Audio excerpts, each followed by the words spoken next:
put in that position as a kid and you think you're playing a game or it's just part of life and somebody else is manipulating you and using you, it fucks you up.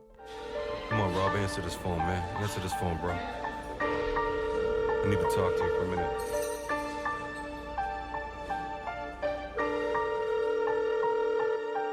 Hello.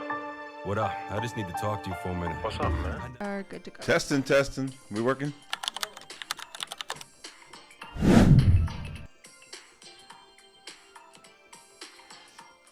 We all got something in common.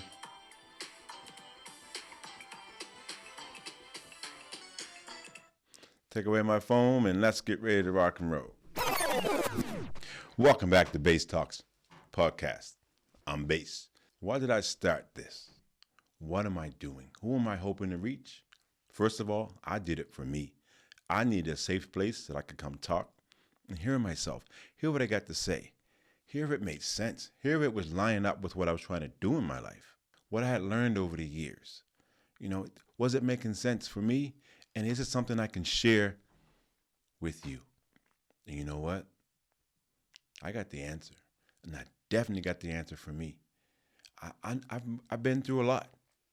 And I want to reach out to people that are not just like me, but are going through similar things I've gone through and am going through. And they need a little advice. They don't need to become me. They just need a little advice. And I'm here to give you a tip and to show proof that you can make it. Pain has taught me that I'm strong. Pain has taught me that life is not perfect, that there's going to be ups and downs. But if I keep going, if I look to find a healthy remedy to help with the pain, which for me mostly started in my mind, the way I was thinking, that pain showed me that it's something I don't want.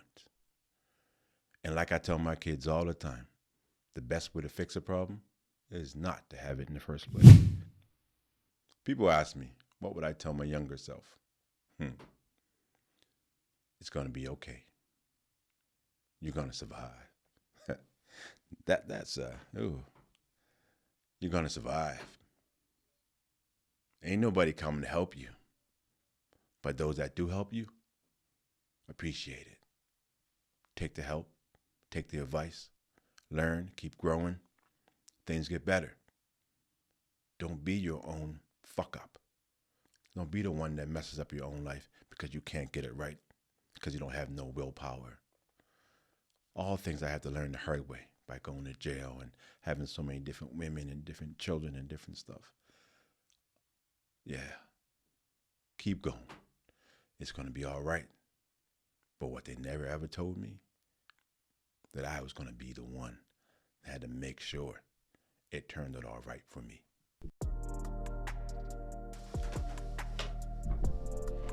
The one thing I often think about I could take back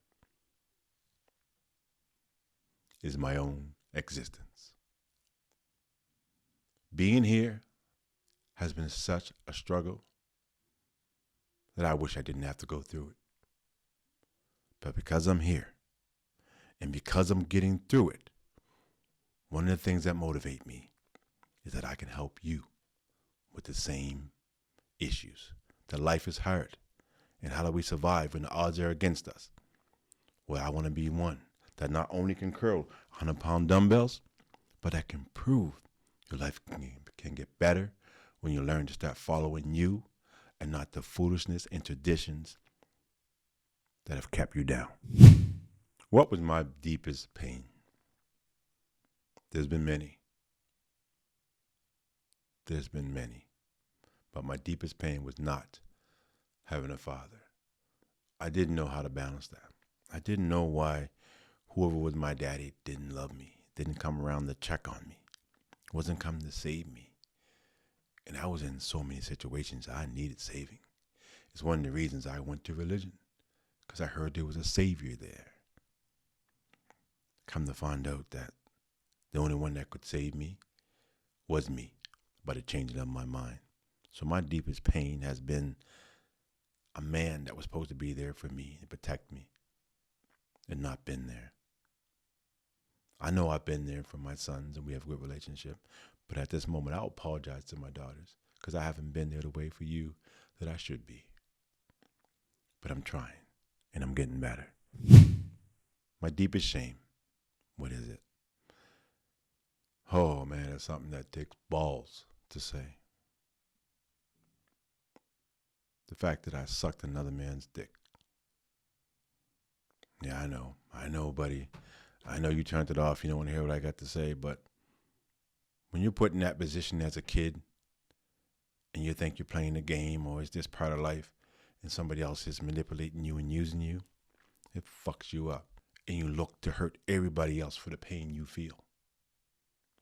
So, today, I know I'm a man. And I know for me, men are supposed to be with women.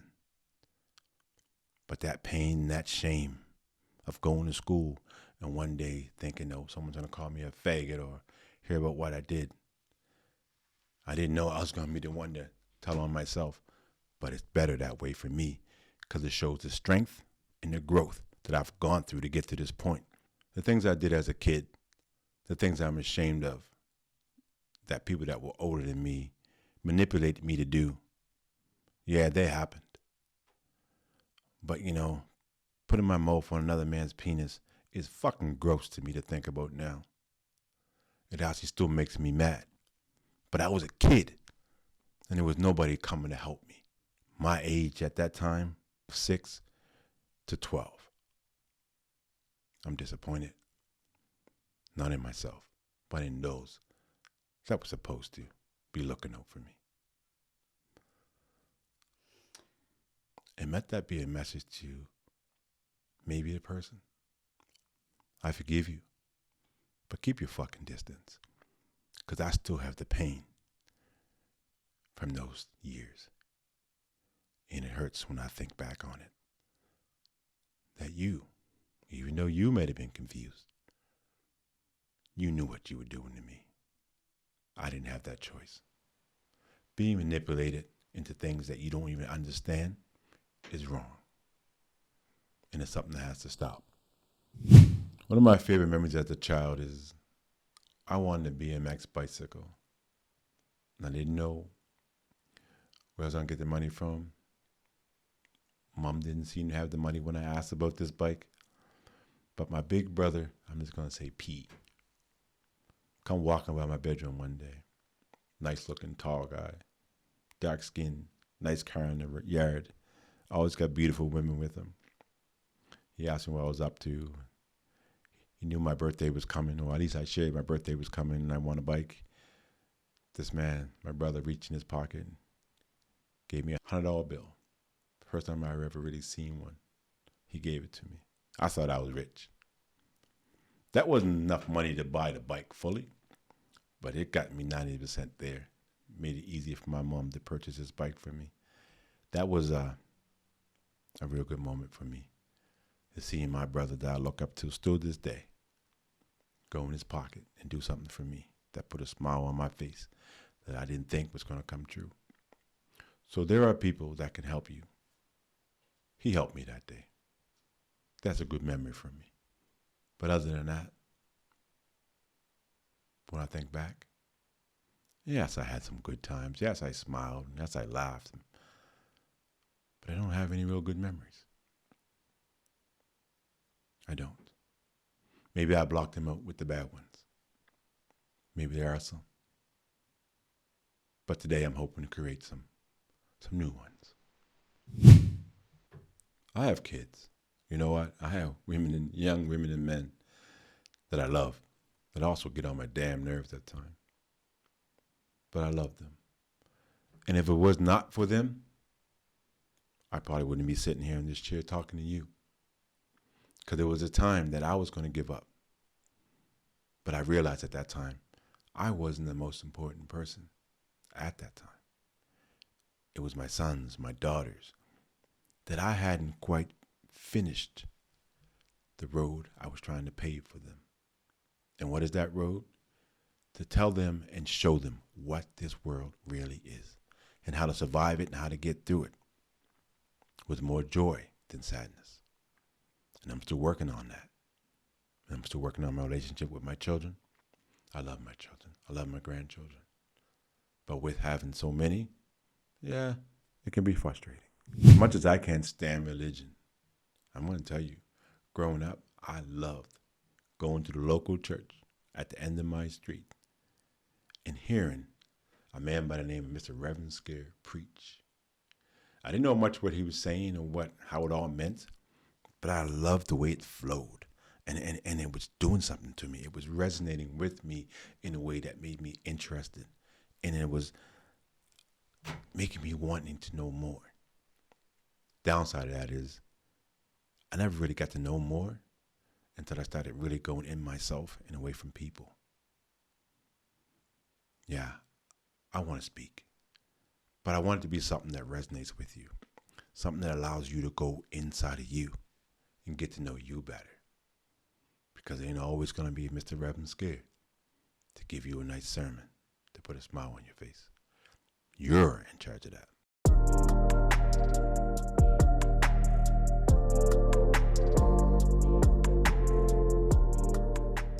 My reason for wanting to live these days is just to prove to myself that I can survive a lot of more years, and I can be healthy, and I can be strong, and I can still do things I could do when I was in my earlier years.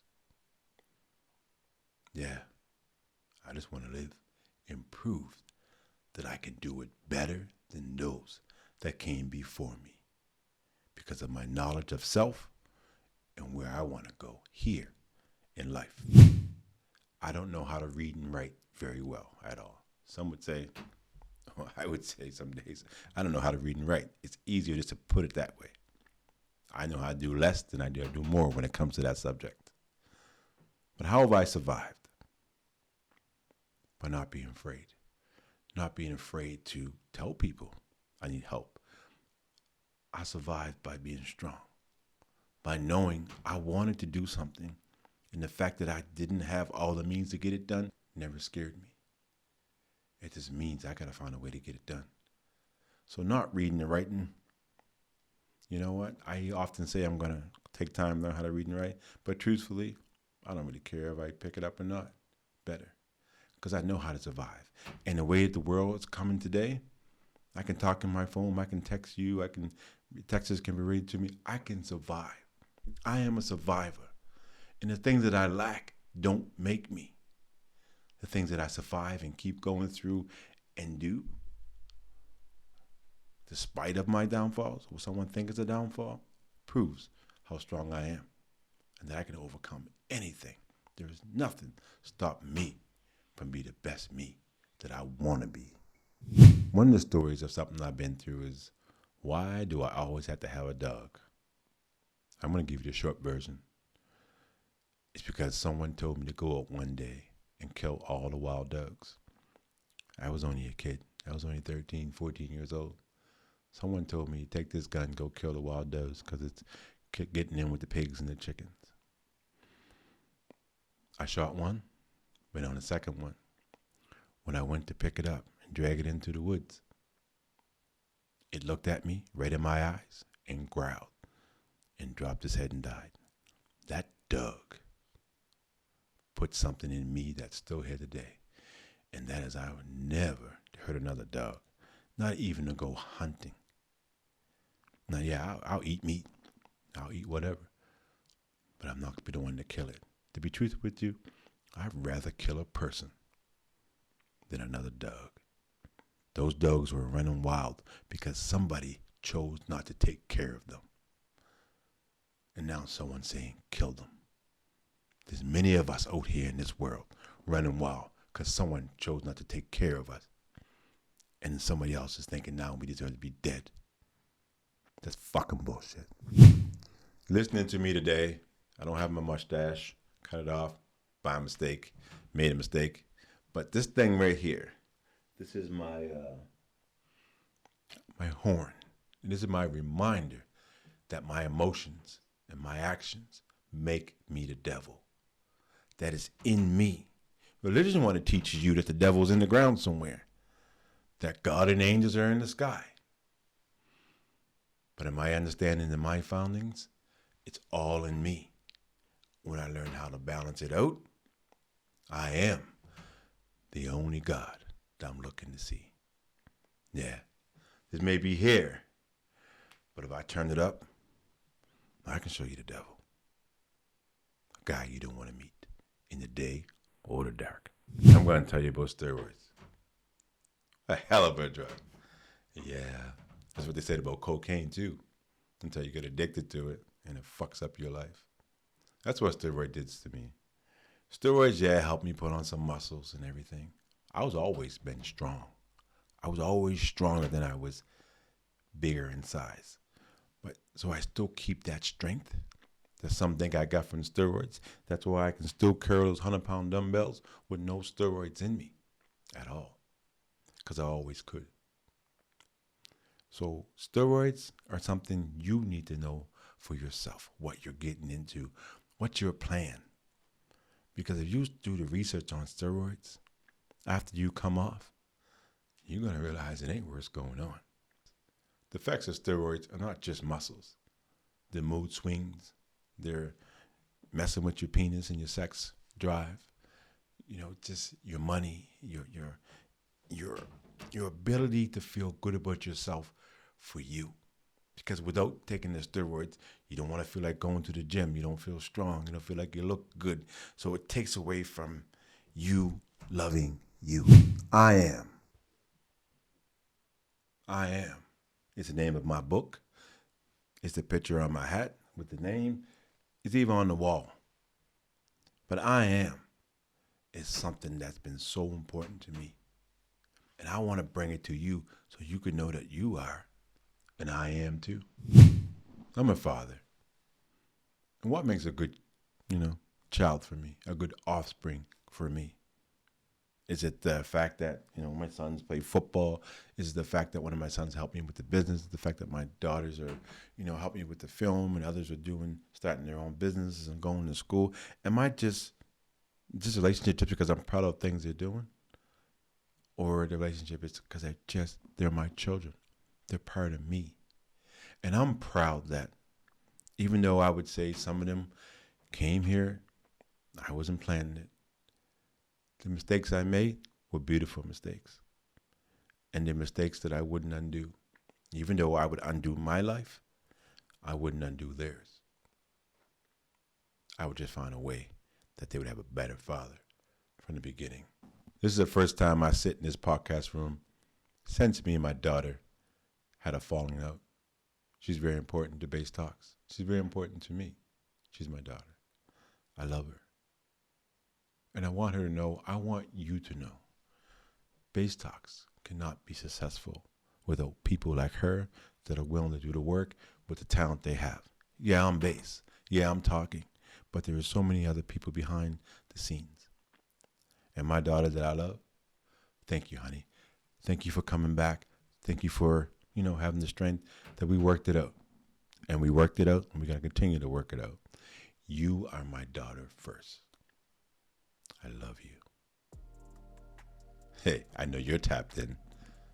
Everybody else, you tap into. I'm Base. That's enough. You gotta tell yourself, you gotta tell yourself I quit. You gotta tell yourself, you gotta be your own boss. You gotta be your own boss. You gotta be your own boss. I feel you, man. Listen, thanks for the talk, bro. I appreciate it. I'll see you soon, okay? Thanks for calling me, man. No, thank you. All right, man.